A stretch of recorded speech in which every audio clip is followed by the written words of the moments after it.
s'intitule « Les pays jeunesse d'une politique d'aménagement du territoire ambitieuse ». On va essayer de voir justement avec vous comment justement vous organisez sur vos propres territoires avec un focus et un regard allemand pour voir justement si nos voisins germaniques ont la même vision, une vision partagée ou une vision un peu différente de cette gestion à l'échelle donc des territoires de projet.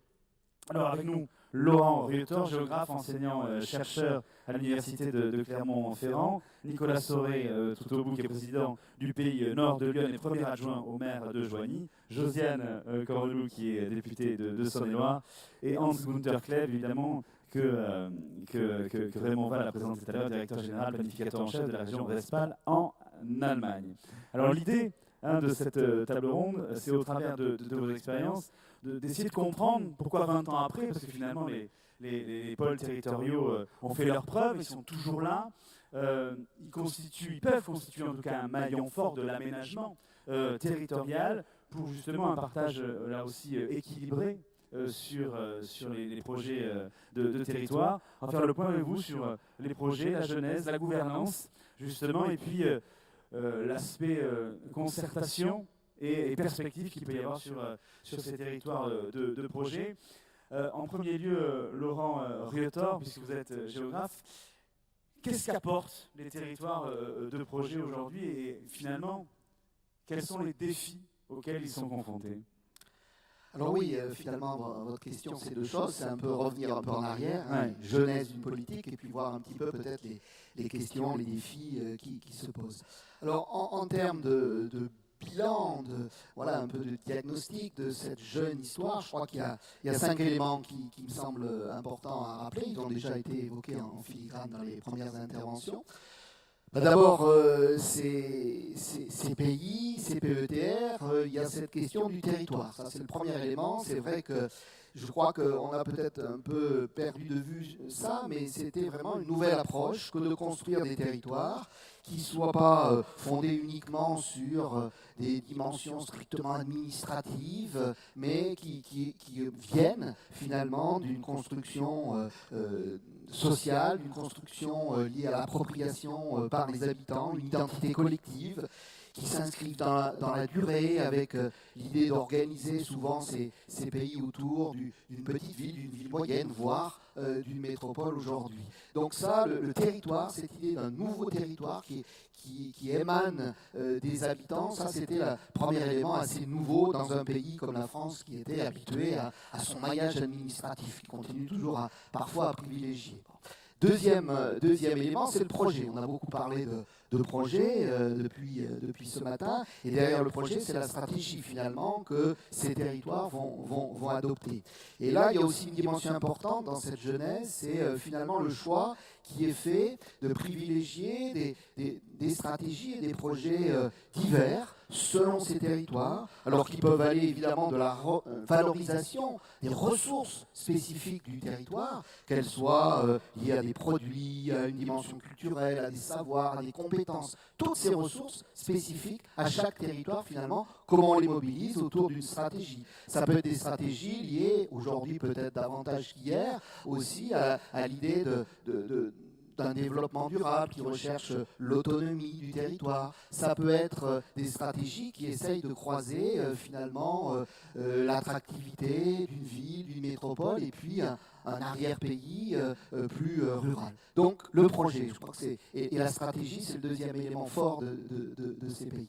Troisième élément, mais je viens un peu d'en parler, c'est la relation interterritoriale. C'est essayer de construire finalement de nouvelles formes de relations, en particulier entre les villes et les espaces peu denses, les espaces ruraux si on préfère. Pour ma part, je préfère un peu cette notion d'espace peu dense.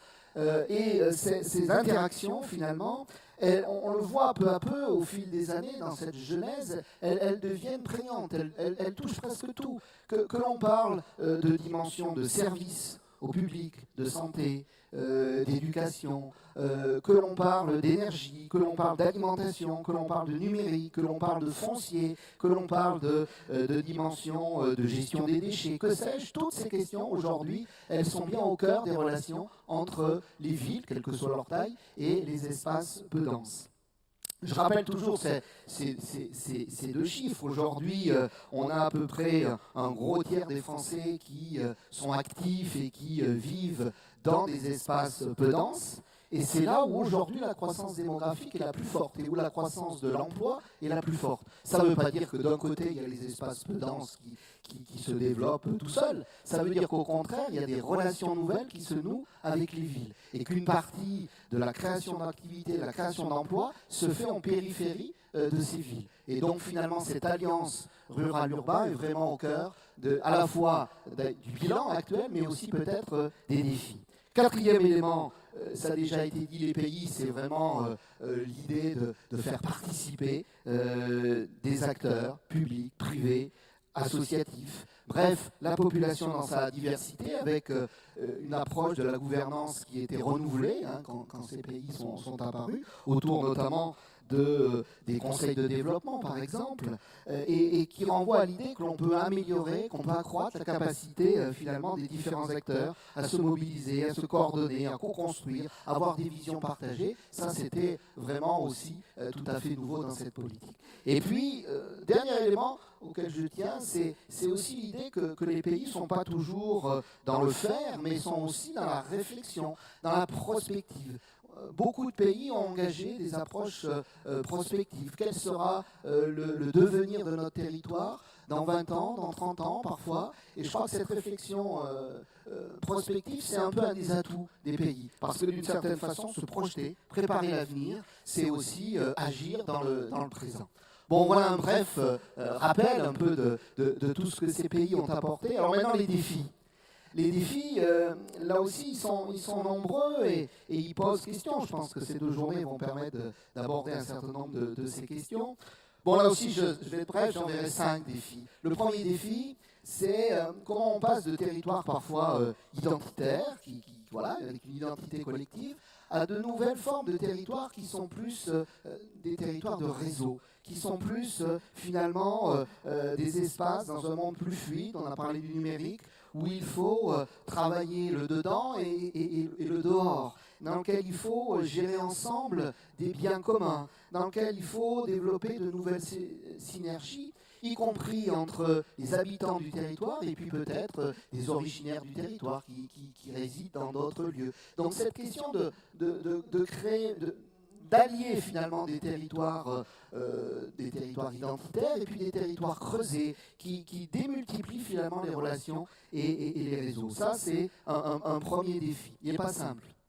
Un deuxième défi, c'est prolonger l'action collective. On a, à travers ces pays, je l'ai dit, une gouvernance qui s'est développée.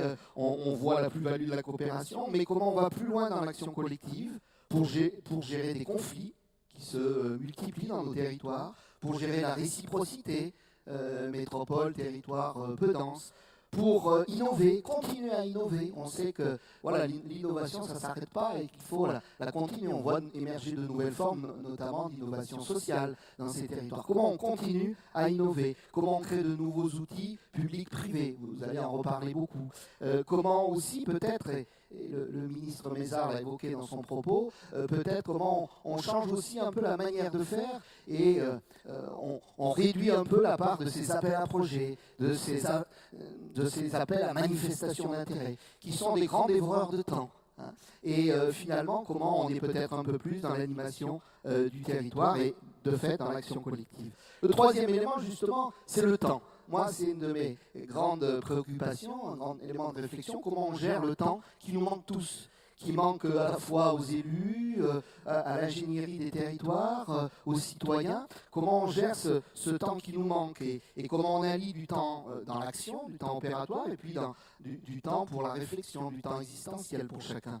C'est une question difficile. Je crois que là aussi, il y a manière à réfléchir, à innover, peut-être pour réduire ce que j'ai appelé les dévoreurs de temps, qui prennent trop de temps, et pour aller peut-être vers des formes plus coopératives pour gérer le temps. Quatrième défi, c'est les nouvelles formes de gouvernance, d'articulation d'échelle locale et plus globale. On a parlé des questions de relations métropole. On peut parler aussi de ces nouvelles communautés de communes. Nous avons eu beaucoup de fusions à frustration. Alors comment on passe de ces fusions à frustration à des nouvelles formes de gouvernance plus positives? Alors les pays sont un atout puisqu'ils ont un peu initié un certain nombre de mouvements dans les conseils de développement, par exemple, dont doivent se doter les intercommunalités. Donc il y a manière à réfléchir pour le devenir. Les complémentarités avec les régions, inégales. Les relations à l'Union européenne et au Fonds européen, tout ça c'est des défis à construire dans ces nouvelles formes d'articulation d'échelle. Et puis je termine, cinquième défi, c'est l'ingénierie finalement, parce que dans ces territoires de projet, s'il n'y a pas d'ingénierie, eh bien, il n'y a pas de projet, de stratégie et d'action. Et cette question de l'ingénierie, c'est la question de métiers qui évoluent vite, c'est des questions de relations entre cette ingénierie et les élus.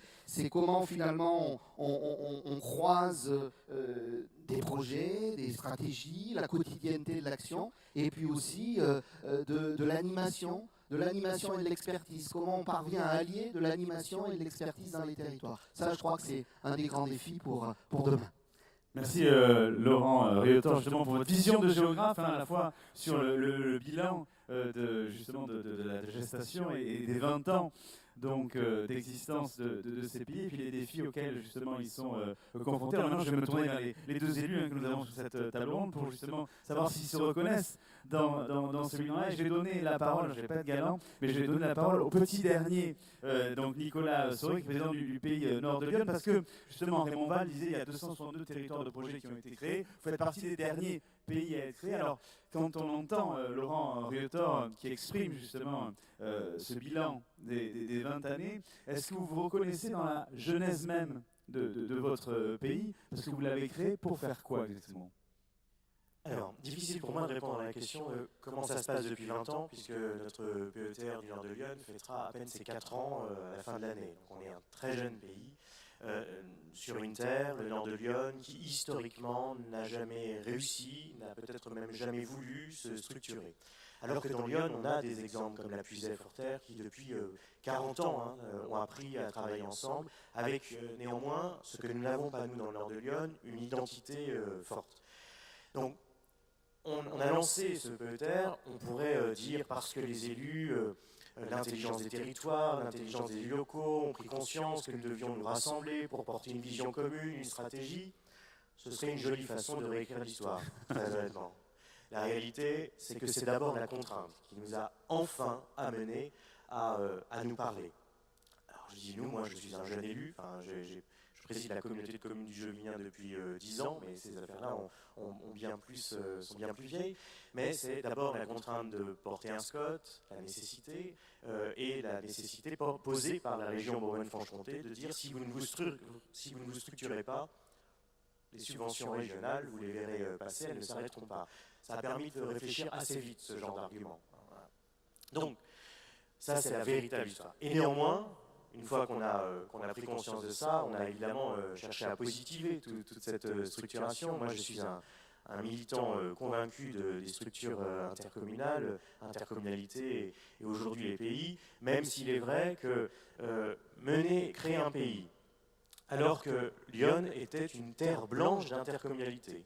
C'est-à-dire que le territoire dont on parle, il a fallu d'abord qu'il rentre dans des intercommunalités. Vous aviez des communes un peu gauloises, à peine réfractaires, mais qui n'ont pas voulu longtemps rentrer dans des intercommunalités. Dans un moment où il y a une baisse de dotation des collectivités et où chaque euro investi dans une structure supra-intercommunale était vécu comme un euro de trop, ça n'a pas été tout à fait simple. Néanmoins, après 4 ans, on a fait aboutir un projet de territoire qui a été voté à l'unanimité du Conseil des maires, des 5 intercommunalités, des 5 conseils communautaires, avec un conseil de développement qui est en mouvement, qui fonctionne, qu'on anime, auquel on donne des missions, d'ailleurs, d'éclairage pour éclairer les différents conseils communautaires. On a sorti un contrat fluestre avec la région, parce que nous, évidemment, le cœur du territoire, c'est la rivière Lyon, qui est une rivière qui est peu mobilisée dans ses dimensions touristiques, économiques. On a sorti un contrat de territoire également avec le conseil régional. Donc, mine de rien, ça avance. Ce n'est pas toujours évident, on va quand même se le dire, parce que sur un territoire, encore une fois, qui n'a pas eu cette habitude de coopération, chacun cherchait à tirer à lui la couverture. Mais on a aussi pris conscience que nous ne pouvions plus, d'abord parce que nous n'en avions plus les moyens, et en plus parce que ce n'était pas de bonne gestion, que nous ne pouvions plus continuer, chacun dans son silo, chacun dans son couloir, à vouloir chacun son petit truc, son petit machin, etc. Et que d'ailleurs on a eu des rappels assez cinglants, hein, puisque la dernière zone d'activité qui devait sortir du territoire a été cassée par le tribunal administratif, et le juge, moi j'ai estimé que c'était plus un jugement en opportunité qu'un jugement en droit, enfin bon, on prend acte des jugements quand ils tombent, nous a dit, ça commence à suffire, en gros, dans le nord de Lyon, il va falloir arrêter de faire sortir des zones d'activité comme ça, complètement dispersées, qui d'ailleurs, pour 2 tiers d'entre elles, restent vides. Il serait enfin temps que les élus de Lyon travaillent ensemble, se parlent, se coordonnent et portent une vision un peu navrante, quand c'est la justice administrative qui vous rappelle votre métier, votre mission. Enfin bon, on a pris acte et ça a quand même été des éléments, vous voyez tout ça, des éléments qui nous ont amenés à travailler ensemble. En termes de gouvernance, ça a été simple à mettre en œuvre? Alors, 5 intercommunalités, 130 communes, 130 000 habitants. Non, ça n'a pas été simple, c'est même plutôt amusant, je vais dire, ce qui se passe dans le nord de Lyon. Moi, je préside une intercommunalité où je n'ai aucune majorité politique. Je suis un ovni, hein, puisque les 9 vice-présidents que j'ai sont tous encartés dans un parti politique qui est à l'opposé de mes convictions. Et au PETR, j'ai 5 vice-présidents, 5 encartés dans un parti politique opposé à mes convictions. Et pour autant, j'ai été élu à chaque fois plutôt sur un projet, sur une méthode, je pense, ça joue beaucoup. Comment on bâtit le compromis, on construit le consensus, comment on ne passe pas devant l'Assemblée tant qu'on n'a pas trouvé les points d'équilibre qui font qu'il n'y aura pas de crispation. Voilà. Donc moi j'ai toujours favorisé la méthode des petits pas, hein. Je préfère cranter petit à petit, et faire sortir des choses plutôt que de risquer la grande explosion de ce territoire qui, encore une fois, est fragile. Parce qu'en plus on est aux confins de quatre régions, nous, hein. Donc le Grand Est, la Bourgogne-Franche-Comté évidemment, la région centre et notre grand voisin, l'Île-de-France. Avec cette nécessité, vous le disiez, d'aller essayer de trouver des coopérations nouvelles avec la ville de Paris, avec la région, parce qu'aujourd'hui, le rapport de notre territoire est extrêmement déséquilibré. Et je crois que les élus locaux du nord de Lyon ont compris qu'il valait mieux qu'on se rassemble, parce que si on ne voulait pas subir et si on voulait justement essayer de construire, de projeter, de maîtriser un peu le devenir de notre territoire sur 15 ou 20 ans, ce qui est d'ailleurs, l'outil SCOT est un très bon outil, hein. Le PADD nous a obligés, contraints à se parler pour essayer de partager des visions communes. Ça fonctionne plutôt bien. Au final, la gouvernance fonctionne plutôt bien. On parlera justement d'alliance des territoires avec un exemple réussi, hein, cet après-midi. C'est la première table ronde de l'après-midi. Donc merci Nicolas Sauve. On reviendra sur les défis tout à l'heure, mais je voulais passer la parole à Josiane Corneau, députée de Saône et Loire, qui a une pratique, j'allais dire, plus intense, en tout cas, de l'aménagement du territoire via justement les territoires de projet, et notamment avec le SCOT, c'est bien ça? Alors, pour rebondir sur ce que disait mon collègue, nous, le PETR Charolais-Brionnais, c'est un pays qui a 90 000 habitants, 129 communes, et nous n'avons absolument pas été contraints. Nous avons fait le choix, il y a maintenant quelques années, parce que nous étions convaincus qu'il fallait développer une culture intercommunale. Nous étions convaincus qu'il fallait développer la coopération, la mutualisation. Et il fallait permettre aux élus de se rencontrer autour de projets. Et il fallait définir, structurer, définir une vraie stratégie pour ce territoire. C'est quelque chose qui était très fortement pensé et partagé. Et on voit bien que lorsque les communautés de communes ont dû fusionner, eh bien, les élus se connaissaient grâce au pays, et cela a bien évidemment facilité les choses. Le pays, c'était aussi l'occasion de trouver des solutions à des problématiques qui avaient été identifiées. Et c'était l'occasion de réunir à la fois des acteurs privés, des acteurs publics, associatifs, et de mobiliser des financements par le biais de contractualisation avec l'État, la région, l'Europe. Et c'était typiquement ce que ne pouvaient pas faire des communes rurales seules ou même des intercommunalités. Et puis c'était aussi l'occasion de faire entendre la voix des territoires ruraux. Et ça, c'est quelque chose qui nous tient à cœur, puisque le pays Charolais-Brionnais est un pays très rural. C'était, je pense, la bonne dimension. Le pays représente un bassin de population suffisant pour pouvoir envisager des projets, peser, et puis pourquoi pas négocier avec des agglomérations, même si nous sommes assez pauvres en agglomérations proches, mais au moins pouvoir imaginer des coopérations. Et je crois que ça a été évoqué par le président tout à l'heure, ces contrats de réciprocité m'apparaissent avoir beaucoup de sens, et je pense que nous allons nous y atteler très bientôt.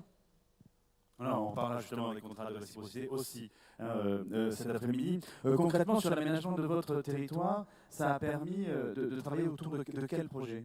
Alors nous avons développé un SCOT, un schéma d'organisation territoriale sur le périmètre du pays, qui a été approuvé à l'unanimité fin 2014. Ce SCOT a clairement permis de définir un objectif de développement commun. Et il a permis aussi de donner une culture de l'urbanisme et de l'aménagement du territoire aux communes, alors que nous avions plus de 2/3 des communes qui n'avaient pas de document d'urbanisme, qui étaient au RNU. Alors les négociations ont été tout de même assez difficiles, parce qu'en fait, la vision de l'urbanisme était très centrée sur les villes, et donc ça devenait très restrictif. On avait vraiment à la fois une concentration dans les villes et dans les centres-bourgs, et on avait également une inflation de prescription. Et là aussi, le pays a pesé de tout son poids pour essayer de desserrer un petit peu cet étau qui nous étouffait, et nous avons notamment réussi à faire évoluer le volume de construction qui normalement est défini à l'échelle de la commune. Or, lorsque vous avez des petites communes, vous avez un volume de construction qui se traduit à peu près à 0,2%. Eh bien, nous avons réussi, à l'échelle du pays, à desserrer cet étau et à faire en sorte que nous considérions désormais l'intercommunalité plutôt que la commune. Et puis, nous avons également voulu accentuer la pédagogie et notamment la sensibilisation. Nous avons participé à un grand nombre de salons de façon à parler des critères architecturaux qui avaient été définis dans ce SCOT, de façon à également préciser la nature des essences locales qu'il convenait de privilégier. Nous avons également fait une démarche avec la région et un financement accompagné au niveau des essences qu'il convenait de planter, avec une démarche avec les paysagistes pour essayer de respecter au mieux cet environnement. Donc ça, c'est pour le SCOT à proprement parler, mais il y a aussi l'action très spécifique autour de la santé. Alors, cette action autour de la santé, c'est vrai que j'en parle avec d'autant plus d'intérêt que je l'ai conduite à partir de 2008 jusqu'à l'année dernière, en 2017. Et on parlait des pays et du choix d'un territoire, du choix d'un projet. Ça a vraiment été le nôtre, dans la mesure où en 2008, le pays charolais-brionnais perdait de la population depuis 15 ans. Et nous nous sommes vraiment interrogés pour savoir ce qu'il était judicieux d'envisager pour enrayer cette baisse de population. Un certain nombre de constats avaient été faits, mais nous avons délibérément, ensemble, fait le choix que la santé était un axe prioritaire, puisqu'on sait bien qu'aujourd'hui, pour garder des familles ou pour en attirer d'autres, il faut que les populations puissent avoir l'assurance d'être soignées correctement, d'avoir une offre de soins suffisante et efficiente. Et nous avons entamé une grande démarche locale de santé qui a commencé par un diagnostic. Alors un diagnostic, tout à l'heure le président le disait, et je partage parfaitement vos dires, quelle que soit l'idée, quelle que soit la nature du projet, si ce projet n'est pas partagé, s'il n'est pas expliqué, s'il n'est pas compris, et si chacun ne devient pas acteur du projet, il est certain qu'il n'évolue pas favorablement. Et bien là, nous avons fait des réunions sur l'ensemble des communautés de communes du pays charolais-brionnais, avec les acteurs médicaux, des paramédicaux, des commerçants, la population, le monde associatif, avec tous. Et nous avons fait un constat extrêmement complet. À partir de ce constat, nous avons dégagé les priorités. La priorité première était les problèmes de démographie médicale, puisque nous étions en 2009. Je vous le rappelle, nous avions croisé cela avec les statistiques INSEE, et nous avions plus d'un médecin sur 2 qui avait plus de 55 ans. Donc nous savions que dans les 5 ans, voire les 10 ans qui venaient, nous aurions de gros problèmes par rapport à cela. Et nous avons imaginé des actions, et là encore, des actions que nous avons complètement pensées, bien sûr en partenariat avec les agences régionales de santé, mais qui ne nous ont pas été dictées. Et je trouve que ceci est très important dans la mesure où nous connaissons parfaitement nos territoires. Nous avions un territoire avec des petites villes. La particularité du Charolais-Brionnais, c'est que nous n'avons pas de grosses villes, puisque la ville principale est Paray-le-Monial et elle a à peine 10 000 habitants. En revanche, nous avons un certain nombre de petites villes, et il nous a paru essentiel, en tout cas, de mailler ce territoire avec des maisons de santé pluridisciplinaires. Or, en fait, à l'époque, les MSP n'étaient pas financés dans le cadre de crédits sectoriels, et ces projets ont été accompagnés par le pays dans le cadre d'une contractualisation avec la région. Ce qui fait que nous avons aujourd'hui un territoire qui est complètement maillé de maisons de santé pluridisciplinaires. Alors, certainement, ferez-vous la réflexion, puisqu'on entend beaucoup, une maison de santé pluridisciplinaire ne veut pas dire un médecin. Je partage votre avis, sauf que sans maison de santé pluridisciplinaire, vous n'aurez jamais de médecin. Aujourd'hui, les médecins ne veulent plus exercer en individuel, ils veulent être regroupés avec des paramédicaux, avec même des acteurs du social, des services d'aide à domicile et autres. Et ceci a été une avancée extrêmement importante à un moment où on ne parlait pas encore, comme c'est le cas aujourd'hui, de l'importance des maisons de santé pluridisciplinaires. Et puis nous sommes allés beaucoup plus loin, dans la mesure où, avec, je dirais, l'intérêt qu'a suscité ce projet pour l'ensemble de nos populations, nous nous sommes engagés dans un contrat local de santé, en partenariat avec l'Agence régionale de santé, et au regard du constat que nous avions fait précédemment dans cette phase diagnostique, nous avons établi 28 fiches actions pour aller de la prévention au fait de conforter notre hôpital local, qui était également très important pour pouvoir installer des médecins généralistes localement. Nous sommes allés également sur les volets prévention, avec l'augmentation des dépistages cancer du sein, cancer colorectal, et des actions qui ont été conduites par le pays à cet effet, mais également des actions de prévention avec le déploiement des ateliers prévention santé senior sur l'ensemble du pays Charolais-Brionnais. Ce sont des ateliers qui sont de nature à développer une éducation à la santé concernant le sommeil, concernant le médicament, concernant l'activité physique. Nous avons également brossé tout le champ des addictions avec les jeunes. Nous avons développé le pass santé jeune. Enfin voilà, je ne vais pas vous faire la liste à l'après-vert parce qu'elle est très longue. Mais c'est intéressant de voir, justement, à travers votre expérience, c'est évidemment parler de gouvernance et de concertation. Il y a les deux. Alors, évidemment, la gouvernance a été plus facile que pour Nicolas Soré, puisqu'évidemment, tous les élus étaient d'accord, mais il doit y avoir quand même quelques difficultés dans le choix et dans la hiérarchisation peut-être des priorités sur les projets. Mais la concertation, elle est bien par contre au cœur avec toute la société civile et aussi peut-être un certain nombre d'acteurs privés. C'est ça qui est intéressant aussi dans votre expérience. Complètement. Et je peux vous dire que l'Agence régionale de santé que nous rencontrons régulièrement a tout à fait reconnu ce travail de concertation, de coordination, de connaissance des acteurs et de l'envie de travailler ensemble qui s'est dégagée pour le patient. Parce qu'à l'issue de cela, nous avons développé un conseil local de santé mentale parce qu'il y avait également de très gros problèmes liés à la santé mentale. Et là aussi, nous avons développé une cellule de cas complexes pour des solutions, pour des situations où personne n'avait de solution, pour qu'on puisse regarder les situations à plusieurs yeux. Nous avons développé des sessions internes. Enfin, voilà, il y a eu tout un ensemble d'actions conduites, mais qui sont vraiment parties du terrain. Et tous ensemble, nous avons échangé sur nos pratiques, sur ce qu'il fallait faire pour améliorer cette situation. Et vraiment, je peux vous assurer qu'aujourd'hui encore, puisque nous sommes dans l'évaluation du premier contrat local de santé qui s'est terminé fin 2017, donc cette année 2018 sera dédiée à l'évaluation pour reprendre, je le pense, un nouveau contrat local de santé sur 3 ans. Nous sommes encore dans cette dynamique. Les acteurs ont appris à se connaître, ont appris à travailler ensemble et sont prêts aujourd'hui à échanger autour d'une table pour voir ce qu'il est judicieux de faire.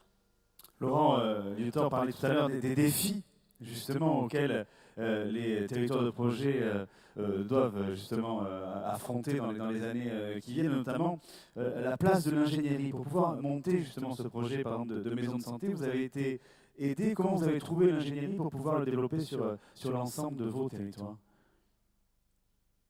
Alors nous avons un pays qui a une petite équipe, puisque nous n'avons pas plus de 9 salariés, qui sont cependant très actifs et très réactifs. Et c'est vrai que le pays a été un support extrêmement important pour le montage des dossiers pour construire ces MSP.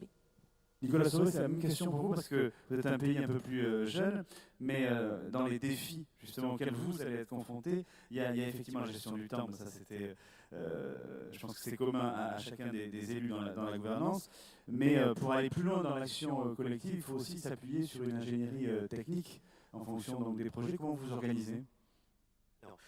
Nous, on a la chance, mais on partage la joie de vivre dans la même grande région, c'est que la région Bourgogne-Franche-Comté a continué à appuyer en fonctionnement des aides à l'ingénierie pour les pays de PETR. J'ignore si ça se fait encore beaucoup ailleurs. En tout cas, nous, on y tient beaucoup en Bourgogne-Franche-Comté, donc c'est une aide assez substantielle pour nous.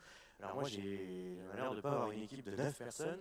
J'ai 2 permanents, vraiment pour le PETR. Et après, c'est l'intercommunalité du Jovinien qui met à disposition une partie de ses intelligences, de ses ressources pour qu'on puisse monter les dossiers, puisque les autres territoires, l'agglomération de Sens notamment, estimant qu'il ne faut pas trop doter le PETR. Vous voyez, donc on est encore dans cet état d'esprit. Donc moi, j'ai évidemment le problème de l'ingénierie, mais plus encore, dans les défis à relever, c'est faire en sorte qu'au niveau infra, ça ne décroche pas. C'est vrai que dans les intercommunalités, on a toujours le sujet du comment les conseillers municipaux, ceux qui ne sont pas délégués communautaires, peuvent participer à la vie de l'intercommunalité. Eh bien, vous renforcez encore cette difficulté quand vous êtes à l'échelle du PETR, parce que non seulement il ne faut pas que les conseillers municipaux estiment que le PETR est quelque chose d'assez gros et lointain, mais il ne faut pas que les délégués communautaires non plus. Donc moi j'anime beaucoup, je me déplace beaucoup dans les conseils communautaires, dans les conseils municipaux, pour venir expliquer l'intérêt d'une démarche partagée, d'un projet partagé, d'une vision à 15 ou 20 ans de notre territoire.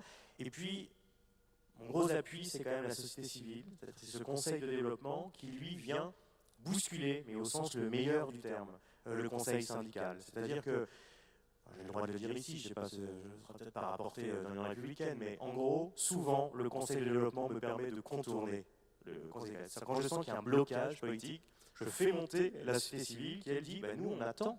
On est en attente, mesdames et messieurs les élus, que vous fassiez quelque chose. Et généralement, souvent, j'arrive à m'appuyer sur le conseil de développement, là où il peut y avoir des blocages. Sur le plan climat-énergie, ça a été compliqué, par exemple, de faire accepter qu'il soit porté par le PETR, mais ça y est, on y vient. Le pays d'arrêt d'histoire aussi, on a réussi comme ça. C'était une volonté de la société civile, des acteurs du tourisme, qu'on puisse travailler sur ce sujet-là, alors que initialement, les élus se disaient vraiment, ah bon, est-ce que c'est vraiment utile, voilà. Donc, moi, je mise beaucoup sur l'animation de ce territoire, et notamment en nous appuyant sur le conseil de développement.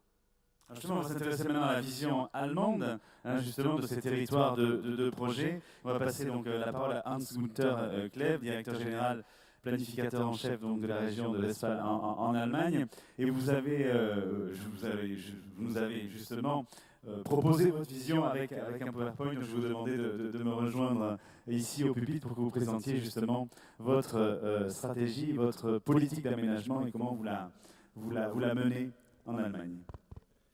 Oui, merci d'abord de m'avoir invité et je suis tout à fait ravi de pouvoir être ici aujourd'hui et de vous présenter un petit peu une approche qui, quand j'ai entendu tout à l'heure André Rossino, ça m'a fait beaucoup penser à ce que nous faisions, c'est-à-dire activer la société civile et d'avoir un projet sociétal et moins un projet administratif.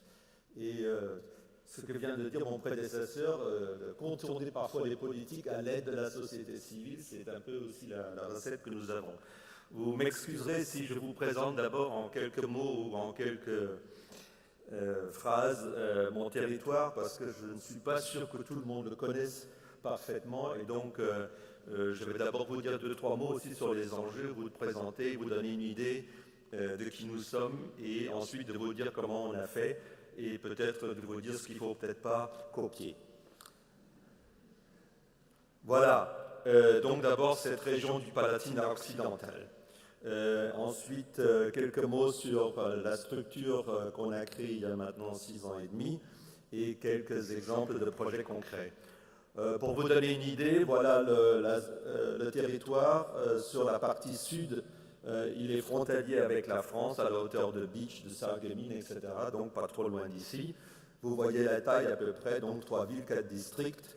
Tout à l'heure, quelqu'un m'a dit, oui, vous êtes beaucoup mieux organisé et regroupé qu'en France. Ça ne vaut pas pour le Rhénanie-Palatinat. On est à peu près exactement au même niveau qu'en France.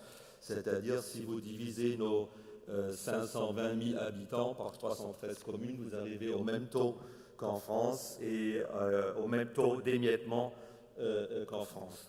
Et par rapport à tout ce qui est question intercommunalité ou réforme communale, on ne touche pas aux communes de base, ce qu'on essaie de regrouper, parfois volontairement, parfois de force. Ce sont les intercommunalités qui jusqu'à présent étaient trop petites et on a introduit dernièrement un seuil de 15 000 habitants pour ces intercommunalités.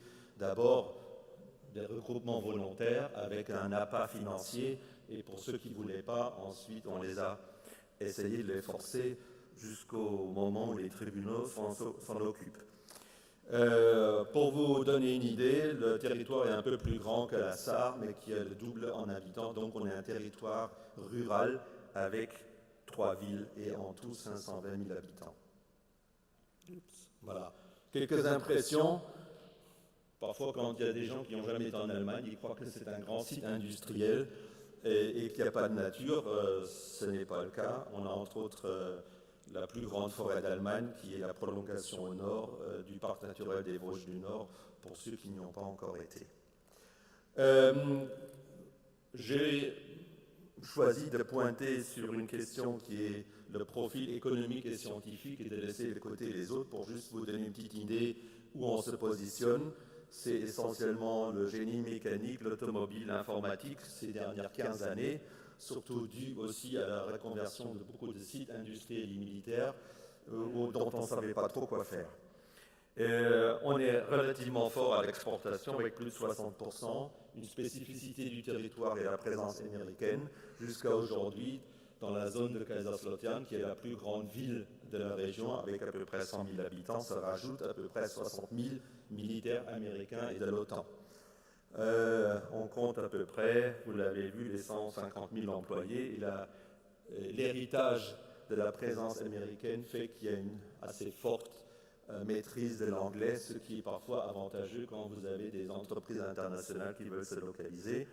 Ce qui a fait changer un petit peu la structure économique ces dernières décennies, c'est le développement de l'université technique et de l'université des sciences appliquées et toute une série d'instituts de recherche qui ont focalisé sur tout ce qui est software engineering, donc technologie de l'information, etc.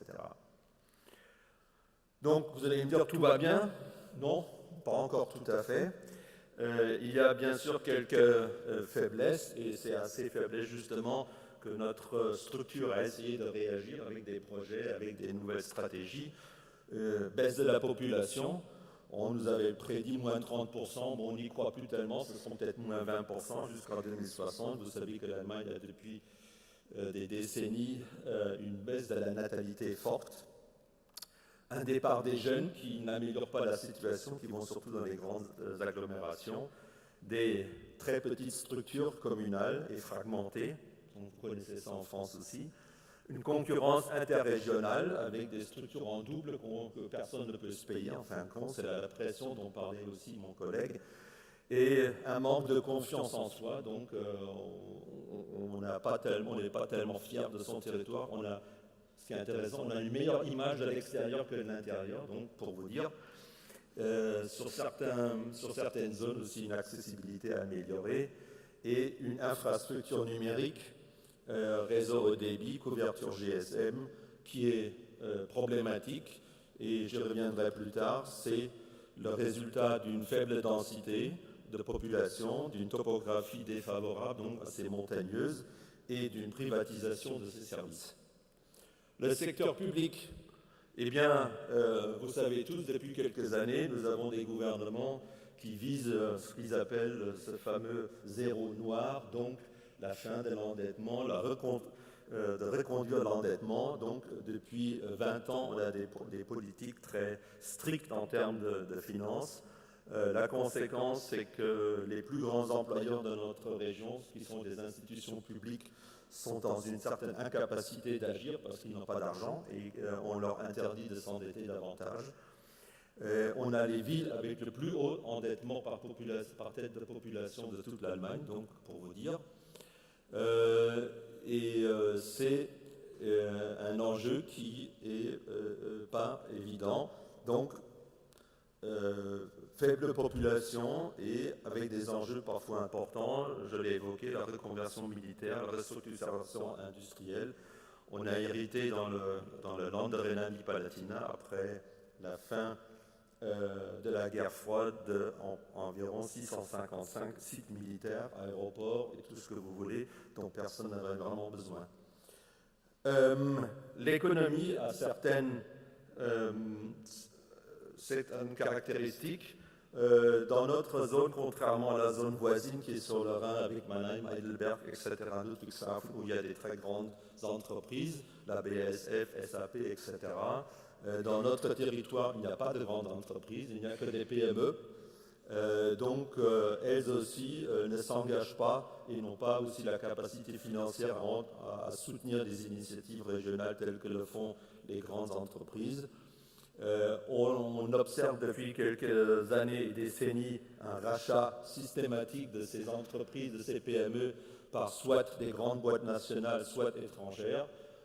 Ces derniers temps, avant c'était surtout les Américains, maintenant c'est de plus en plus, ce sont les Chinois qui sont là pour racheter. On a une particularité qui impacte notre marché du travail, c'est le fait que beaucoup d'entreprises sont orientées vers l'exportation et ce sont des fournisseurs, mais qui sont inconnus du grand public. Tant qu'il y avait assez de main-d'œuvre, ce n'était pas trop un problème. Mais aujourd'hui, où il y a des pénuries de main-d'œuvre dans certains secteurs et dans certains métiers, ça devient un désavantage parce que personne ne les connaît, donc personne n'a l'idée d'aller voir s'ils n'ont pas du travail pour eux. Et ça devient une sorte de faiblesse. Et quand on appartient tout à coup à un grand groupe et que sur un site, on ne trouve plus de travailleurs, il est beaucoup plus facile que du temps où c'était une entreprise familiale de délocaliser. Donc il y a un risque assez fort. Donc les réactions, qu'est-ce qu'on a essayé de faire? Il faut savoir que la tentative ou ce qu'on a monté ces dernières années n'était pas la première tentative, c'était la cinquième. Donc il y a eu toute une série de tentatives qui n'ont pas fonctionné. Je ne passerai pas en détail sur tous, vous le voyez, vous pouvez lire vous-même. 99, sans mesure, aucune réalisée, parce que des idées seules mais sans argent, ça ne sert à rien. 2004, il y avait quelques collectivités qui se sont mises ensemble, mais sans parler aux autres, ils ont payé un consultant, c'était de l'argent gaspillé, aucun résultat. En 2005-2006, une stratégie initiée par un ministère de notre gouvernement du Land, qui a essayé de développer des projets avec les collectivités, c'était une bonne idée. Ils ont monté un tas de projets, bêtement, les projets concernaient le ministère de l'économie, mais qui n'étaient pas dans le coup, et donc a dit qu'il ne paierait pas, puisque ce n'était pas son projet. Ensuite, 2007, on a essayé d'occuper quelqu'un qui avait gaffé sur d'autres endroits, mais ça n'a pas porté très loin.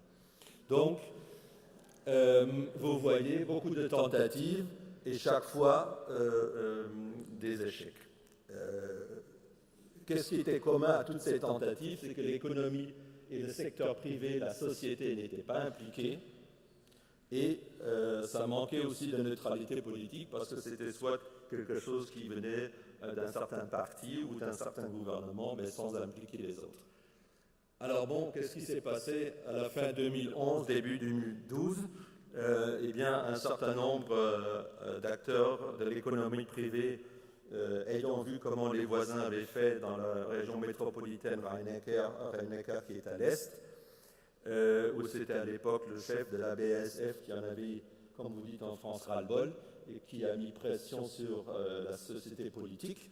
Et donc on a copié un petit peu ça, et donc ce sont les entrepreneurs qui ont pris l'affaire en main, bien sûr en intégrant la politique, mais en ayant une voix très forte dans ce processus. On a commencé tout petit, on était 14. C'est un engagement volontaire, donc même moi en tant que directeur, je ne suis pas rémunéré, ce qui est assez agréable parce que comme ça, personne ne me jette à la porte. Ils ne trouveront personne pour le faire gratuitement. Donc tous ces acteurs-là le font bénévolement. C'est une initiative de l'économie privée qui constitue jusqu'à aujourd'hui 2/3 du directoire, mais aussi 2/3 des membres. On est passé de 14 au début, quelques grandes collectivités, des grandes entreprises, l'université, etc. Maintenant, on est 320 et ça comporte plus ou moins toutes les collectivités, les universités, la recherche, la société civile et plus de 200 entreprises. Même la police est devenue membre chez nous et le théâtre et tout ça. Au départ, c'était surtout la Chambre de commerce et d'industrie qui a été financière principale de cette initiative. Pour vous donner une idée, on a eu le nombre de collaborateurs. Donc pour un demi-million d'habitants, on a 3 collaborateurs qui sont rémunérés. Voilà comment ça se présente. Il y a une assemblée des membres.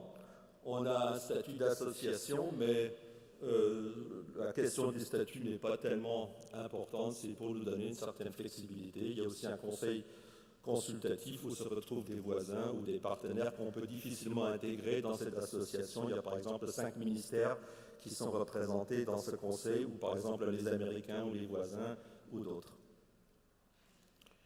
Qu'est-ce qu'on fait? Marketing territorial interne et vers l'extérieur. Je vous ai dit que la perception des gens elle-même n'était pas des meilleures. On ne peut pas améliorer les choses qu'avec du marketing, il faut aussi réaliser, donc aussi amélioration ciblée de certains facteurs de localisation. Je vous donnerai 1 ou 2 exemples. Assurer la disponibilité de la main-d'œuvre qualifiée, ça signifie retenir surtout les jeunes et éviter qu'ils ne partent, parce que pour augmenter le taux natalité, on n'est pas assez nombreux, donc même si on s'engage fortement, mais ça ne changera pas grand-chose. Ce qu'on essaie surtout de promouvoir aussi, c'est la coopération entre les instituts de recherche et les PME, de monter des réseaux d'entreprises, des clusters, la promotion des économies culturelles et créatives, c'est surtout pour avoir des facteurs de localisation pour le personnel qualifié, pour retenir les jeunes gens, parce qu'on ne lui pas que du travail, même en Allemagne. Et la question est aussi renforcement d'une certaine forme de tourisme, bien qu'on n'ait pas la Tour Eiffel ou les chutes du Niagara, mais il y a quand même des choses intéressantes. Et c'est le dialogue avec les régions voisines. Et bien sûr, on essaie de faire du lobbying au niveau du Land et au niveau de la fédération. Sur les 320 membres, il y a à peu près une vingtaine de personnes privées, mais ces 20 personnes privées sont presque tous des députés, donc des députés au niveau du Land, du Parlement du Land ou du Parlement fédéral. Donc, et du Parlement européen d'ailleurs aussi. Donc on a nos réseaux de lobbying pour promouvoir la région. Je vous ai apporté, pour illustrer un petit peu mes propos, quelques exemples de projets pour la thématique de retenir des jeunes dans la région, l'amélioration des infrastructures ou de l'image, ou une création d'une école internationale pour attirer les entreprises étrangères, ou faire un petit peu de lobbying sur nos problèmes infrastructurels. Premier exemple, donc, notre association a équipé en coopération avec les collectivités concernées le Wi-Fi gratuit dans les centres-villes de toutes ces villes que vous voyez sur la petite carte. Actuellement, on négocie avec les 3 grandes entreprises, la Télécom allemande et 2 autres, Vodafone, ce qui est Orange chez vous, et Telefonica, sur une amélioration de la couverture GSM dans notre région, parce qu'un maire d'une commune de 500 habitants, s'il envoie un courrier à la Télécom allemande, il attendra 20 ans, il n'aura pas de réponse. Donc il faut un peu plus de poids pour négocier. Quelques autres exemples. Bon, on s'engage au niveau du sport, surtout dans la coopération des clubs entre eux, parce que le nombre de membres se réduit et ils ont des problèmes financiers, donc on promouvoit un petit peu la coopération et de réunir un peu les forces. On fait la promotion au niveau de tout ce qui est culture et musique, que ce soit pour les jeunes sur place, où on fait venir des artistes plutôt connus pour rendre aussi plus connue la région. Et on a essayé de regrouper un petit peu tous les acteurs du secteur créatif, que ce soit de la radio, que ce soit de la musique, que ce soit des beaux-arts, etc., etc. Donc ils ont une plateforme commune et on a soutenu la création d'une association qui gère leurs besoins et on les soutient financièrement. Voilà, une des tentatives de retenir non seulement des jeunes gens, mais essentiellement des jeunes femmes. Vous avez peut-être noté qu'un des problèmes, c'est qu'on était très technique par rapport au secteur d'activité et aussi par rapport au profil de notre université. Donc on a un problème de départ de jeunes femmes et donc il faut repenser un petit peu le profil des formations qu'on propose. Et une de ces initiatives était focalisée sur le textile, l'habillement, le fashion, où on a développé des activités nouvelles, ou alors plus spécialement un réseau de recherche d'écoliers, c'est-à-dire d'intéresser davantage les jeunes au plus bas âge, même au niveau de la petite enfance, pour éveiller leur curiosité, leur intérêt pour tout ce qui est sciences, mathématiques, informatique, etc., avec l'espoir aussi de toucher une part de jeunes filles dans ce contexte-là. Voilà un exemple un petit peu hors du commun de promouvoir la région et de montrer qu'elle est un peu cool. C'était une idée que j'ai eue à un moment de développer un dessous de bière numérique qui essaie un petit peu de combiner, comment dirais-je, le bon vivre et la haute technologie. Donc vous avez un dessous de bière qui contient 5 films, des vidéos sur des sites touristiques de la région. Et il est combiné avec une application et c'était une coopération avec les brasseries locales. Et contrairement à beaucoup de mesures très structurelles qu'on a montées, ça a éveillé beaucoup plus l'intérêt de la presse et des médias que toutes les choses qu'on a fait à part ça. Oui, je vous en ai apporté un si vous en voulez. Un autre projet qui était structurellement important mais qui n'a pas trop intéressé la presse, on a monté une école internationale, ce qui est assez difficile parce que ça ne rentrait pas du tout dans la philosophie politique de notre gouvernement qui veut des écoles unitaires. Et là, c'est une école privée, 100% financée par des privés. Mais c'est important parce qu'on a beaucoup de sociétés qui envoient leurs cadres ou leurs chercheurs pour 2 ans, 3 ans et qui sont mutés à travers le monde. Ils ne peuvent pas chaque fois faire apprendre nouvellement la langue du pays d'accueil à leurs enfants et ce sont les enfants qui en souffrent. Donc il faut avoir un système où les enfants ne sont pas perdants d'une carrière internationale de leurs parents. Et un des soucis que nous avons, et où on essaie aussi de faire du lobbying au niveau de notre land, et au niveau, c'est la ministre-présidente que vous voyez à droite, Malu Dreyer, et au niveau de la fédération, c'est un souci que nous avons sur notre arrêt TGV ICE à Kaiserslautern. Il y a là justement un manque de capacité à influencer sur les gouvernements quand il s'agit de très grands investissements. Et ça, ce n'est pas toujours quelque chose de très facile. J'en viens à la fin. En Allemagne, la politique de privatisation qu'on a conduite ces dernières 25 années a fait que les régions rurales étaient perdantes. Parce qu'on a une politique de privatisation sans réelle mesure de compensation ou sans veiller à ce qu'il y ait des obligations aussi pour les zones rurales. Et maintenant, on paye la facture pour cela.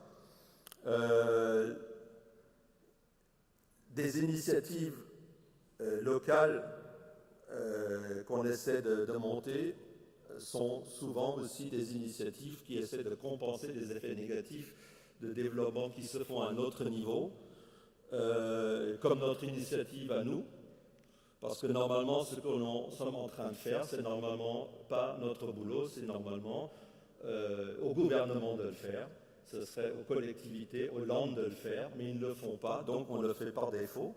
Mais la question qui se pose et qu'on peut poser, André Rossino a posé la question tout à l'heure aussi, c'est bien sûr il y a un certain manque de légitimité démocratique parce qu'on n'a pas été élu, mais on prend les affaires en main. Bon, on représente quelque part la société, mais le lien, disons la base démocratique n'est pas donnée. Mais l'alternative, c'est de ne rien faire. Donc voilà. Merci pour votre attention. Merci Hans-Günther Kleve. Peut-être vous pouvez repartir, effectivement, vous asseoir. J'ai une question, parce qu'effectivement, c'est une initiative privée, vous parlez de légitimité démocratique, mais sur chacun des projets, vous allez quand même chercher des financements publics. Sur chaque projet, vous allez à la pêche aux subventions, comment vous faites? Oui et non. Au départ, on n'avait pas d'argent du tout. Ça a commencé avec le don d'un entrepreneur. Ensuite, on a eu la CCI qui nous a essentiellement financé. Maintenant, on est parvenu à avoir un financement sur 4 piliers. Ce sont les contributions des membres, ce sont des contributions des grandes collectivités, des villes, des districts. On est parvenu à convaincre le ministère de l'Intérieur du Land de nous donner aussi une subvention pluriannuelle. Et puis, c'est encore la Chambre de commerce et d'industrie qui nous finance. Et c'est essentiellement sur ces fonds-là que nous, on réalise les projets, mais on les réalise que rarement seuls. C'est-à-dire, on est plus ou moins nous sommes plus ou moins ceux qui disent, par exemple, je prends le cas de la couverture Wi-Fi dans une ville XY, je vais les voir, je leur dis, je vous paye tout le matériel, vous payez les autres coûts pour l'installation ou pour la programmation d'une page web, etc. Ça peut être 50%, ça peut être 30%, mais c'est parfois l'élément qui a un effet de levier sur d'autres financements, mais je ne vais pas chercher de l'argent systématiquement, je ne sais pas, des moyens européens ou autre chose. Jusqu'à présent, avec les fonds qu'on a levés, on arrive plus ou moins à réaliser ce qu'on veut faire. Mais en général, on ne fait pas les choses seuls, donc il y a toujours des cofinanciers quelque part, mais ça ne commence pas avec des demandes de subventions ou des choses comme ça, non. Parce que là, on se rend dépendant et ça, on ne veut pas. On verra justement cet après-midi notamment comment on peut réussir au sein justement des territoires de projet, l'alliance entre le public et le privé, effectivement, et de porter des projets communs avec des cofinancements qui peuvent venir du privé. Mais vous voyez, c'est quand même pas du tout la même logique que celle que vous venez d'énoncer. Oui, peut-être un mot pour compléter. Ce qui est un peu spécifique, c'est que, bon, moi, personnellement, je suis l'aménageur en chef de la région, j'ai un boulot, je suis là pour l'aménagement du territoire, on fait des schémas qui sont opposables aux documents d'urbanisme. Okay. Mais cette association-là, elle fait le développement, elle ne fait pas l'aménagement classique avec des beaux schémas, etc. Et dans l'un boulot, on a une délimitation claire qui s'oriente sur les circonscriptions des collectivités, mais dans l'association, on a des membres qui sont hors de notre territoire, que ce soit entreprises, que ce soit des collectivités qui sont avoisinantes, qui n'appartiennent pas à la région, mais on a plutôt la perception d'un habitant, d'un touriste ou d'un entrepreneur qui se fiche pas mal si la piscine est sur la collectivité d'à côté, il y va quand même, ou l'habitant qui va aller faire ses courses chez Leclerc, même si c'est dans la commune avoisinante.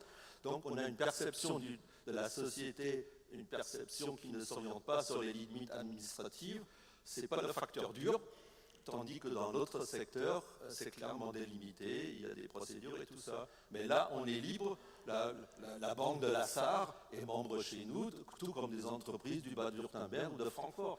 Tant qu'ils font des affaires chez nous, ils sont intéressés à se mettre en réseau et être présents. On va voir aussi tout au long de ces 2 jours qu'effectivement l'échelle des pôles territoriaux et des pays correspond bien justement et va au-delà des limites administratives. Et pour conclure justement cette table ronde, j'ai appelé un financeur, ou plutôt un futur financeur qui va accompagner justement les projets de développement des territoires avec cette fameuse banque des territoires. Je vous demande d'accueillir Patrick François, directeur régional de la région Grand Est de la Caisse des dépôts et consignations. Patrick François, qu'on peut applaudir.